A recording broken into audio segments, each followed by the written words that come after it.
শিক্ষার্থীবৃন্দ, আসসালামু আলাইকুম। আজকে আমি তোমাদের জন্য নিয়ে এলাম একটি সারাংশটির প্রশ্নটি প্রথমে ভালো করে দেখো, তারপর আমি উত্তরটি বলে দিচ্ছি।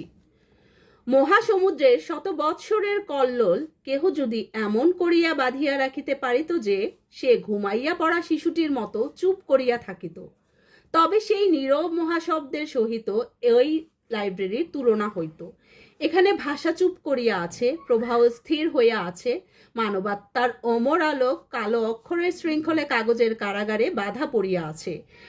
ইহারা সহসা যদি বিদ্রোহী হইয়া ওঠে, নিস্তব্ধতা ভাঙিয়া ফেলে, অক্ষরের বেড়া দগ্ধ করিয়া একবার বাহির হইয়া আসে কালের শঙ্খরন্ধ্রে, এই নীরব সহস্র বৎসর যদি এককালে ফুৎকার দিয়া ওঠে, তবে সে বন্ধনমুক্ত উচ্ছ্বলিত শব্দের স্রোতে দেশ বিদেশ ভাসিয়া যায়।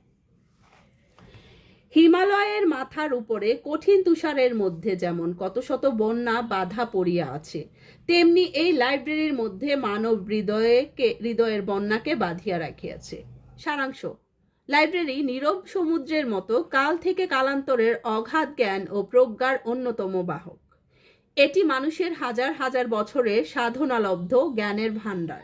জ্ঞান চর্চা করে হীনতা, দীনতা, মলিনতা ও কুসংস্কারের শৃঙ্খল থেকে মুক্তি লাভ করে নিজেকে আপন মহিমায় উদ্ভাসিত হতে সাহায্য করে লাইব্রেরিতে সংরক্ষিত করা বিভিন্ন ধরনের বই।